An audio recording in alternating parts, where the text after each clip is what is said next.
Ontario Finance Minister Peter Bethlenfalvy will share his fall economic statement tomorrow. And for a look ahead, we are now joined by CTV political commentator Scott Reid. Always good to see you, Scott. Thanks so much for joining us. Bet. Hey, Lena. So there's a lot to talk about here. Inflation is through the roof. There's talk of Canada slipping into a technical recession. Ontarians are struggling to pay the bills. How do you expect the PCs to tackle that as they table their fall economic statement tomorrow? Well, if you think it's a difficult time to get all these policies right, it's an even trickier time to get the politics right. So on the one hand, this government in particular wants to demonstrate that it's doing everything it can to keep the economy going strong and that there are signals of success on that front. They want to demonstrate that they're doing a good job of managing the public purse. But they can't run surpluses that are so strong. They can't be so healthy in their finances that they leave themselves vulnerable to allegations and they're not doing enough to finance core services, healthcare, hospitals, schools, and so forth.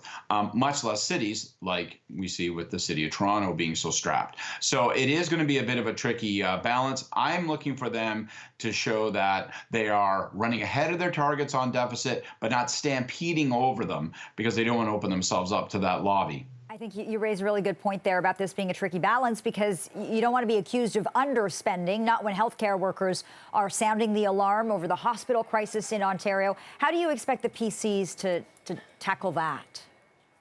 I think what first thing is they're going to want to do is try to eliminate the ability to be criticized on a front that they have been frequently. So it's exactly what you say, this phrase of underfunding. What's that mean? Well, it means that they project in their budgets, well, we're going to spend X billions on healthcare and hospitals, and then they come in at the end of the year and they've spent less than that. I think what they're going to want to show is that they're on track on those kinds of core commitments, but that they're nevertheless managing to find efficiencies. And so it's going to be really a game of doing a little bit better than they said they would when it came to reducing the deficit, but not a lot. I think that's what they are really going to try to Goldilocks this thing. So not too cold, not too hot, just right nice in the warm middle. Interesting.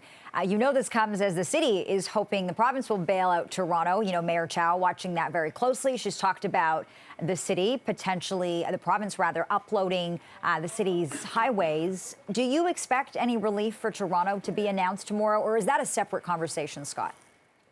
Well, it should be a conversation, but I think it is not going to be seen in the fall economic statement. It's not quite the same thing as a budget, obviously, and they're not necessarily going to make a ton of program changes. The announcement they made this morning about housing is there's a reason they made it today rather than tomorrow in the economic statement. But look, when it comes to that lobby around how to fund and finance the city of Toronto, I think to some degree, Mayor Chow has laid down her sword against Doug Ford. She's now working in collaboration with him, and they're focused on getting bigger and more regular checks out of Ottawa. So, you know, she'll continue to make the case that the province ought to do more.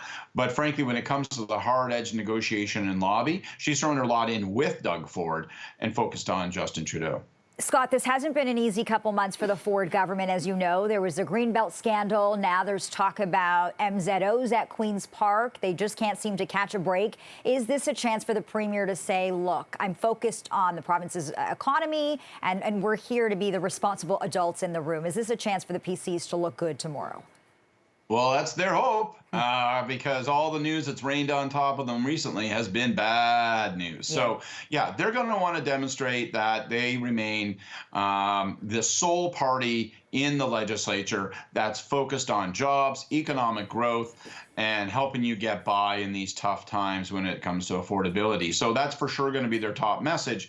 But they're not so silly, they're not so stupid as to believe that the Greenbelt issue, the MZO issue, the inside track for anybody who's a developer looking for any kind of favorable decision out of this government, they're not so dumb as to recognize or believe that that issue is gone. So it's really about offsetting. So today is an example when they make an announcement about housing. Well, they know housing is going to bring up questions about the Greenbelt.